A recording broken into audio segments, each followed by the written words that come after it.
Madam Speaker, on this side of the House, we have always believed that every victim matters. We are committed to ensuring that victims' voices are heard and that their concerns are taken seriously. That is amongst our highest priorities and why we have taken action on so many victims' rights issues.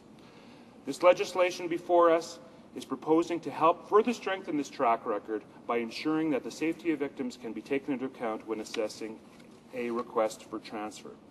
The changes our government is proposing stipulate that the safety of family members and children will be taken into account. And this is an important change and a clear deficiency in the Act as it currently reads.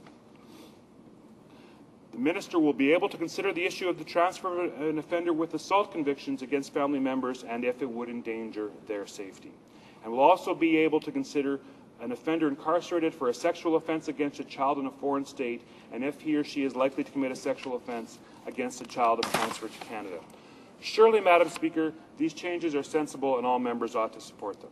To sum up, C-5 would ensure that the Minister of Public Safety may consider public safety as part of the decision-making process for the transfer of offenders.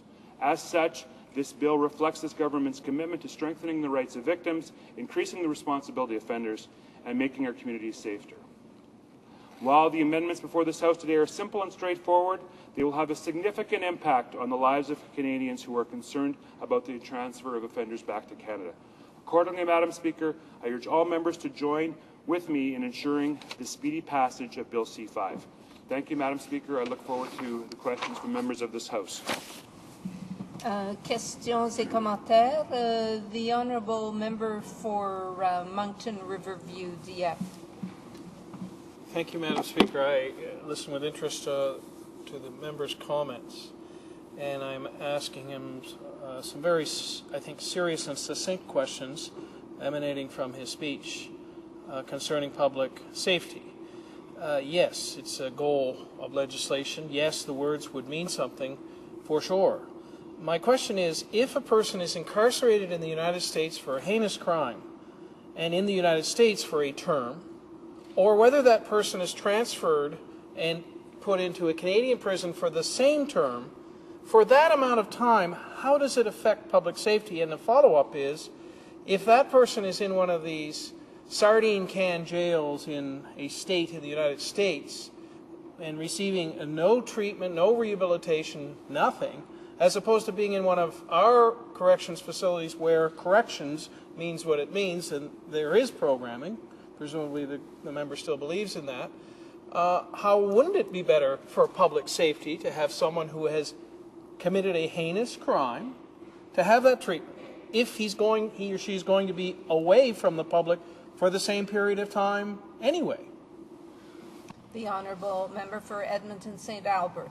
Well, surely the member from Moncton does not believe that incarcerants do not commit crimes while they're incarcerated and that they are not a threat to public safety.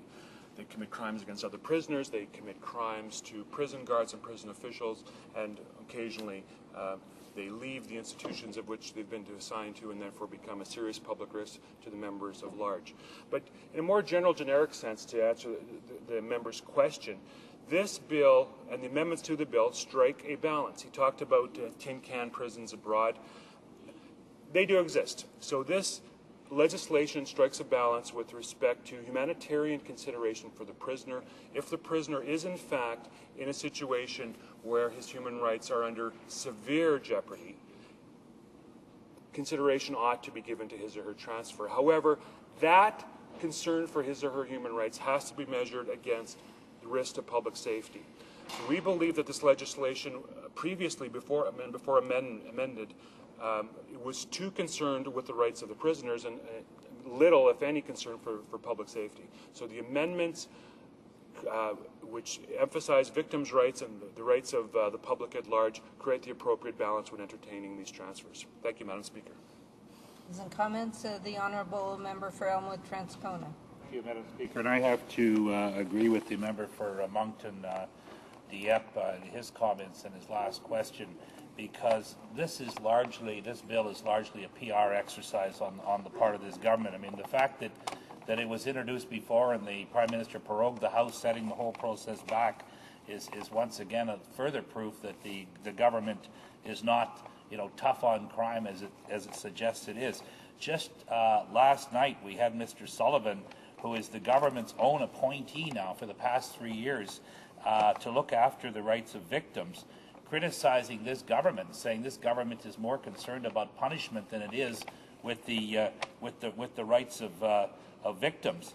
So the question really remains. You have a bill right now that's been working just fine for 30 years, and this government now decides on the basis of, I think, one case, maybe 2 cases, that it wants to make these changes and put now all of the discretion in the hands of the minister, when we in fact have a very good process that works right now and has worked for 30 years, basically politicizing the process so that we have people like Mr. Rattler getting a quick entry back into the country, but somebody else that the minister doesn't like can be quashed.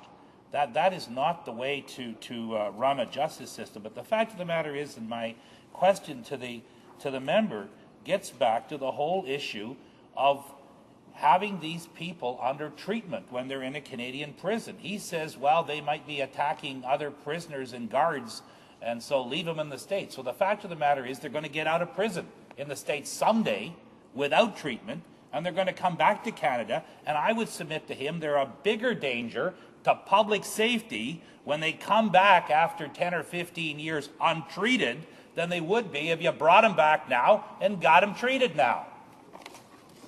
Member for Edmonton St. Albert. Well, I'm certainly confused by the honourable member's question. He talks about how he believes the current system is appropriate and the current legislation, as it reads, is effective, and then he goes on to cite a high-profile example of a Mr. Rattler who was transferred under the existing process. Now, if he believes, as he seems to believe, that the current process is deficient, certainly he would support the government's attempt to amend the legislation.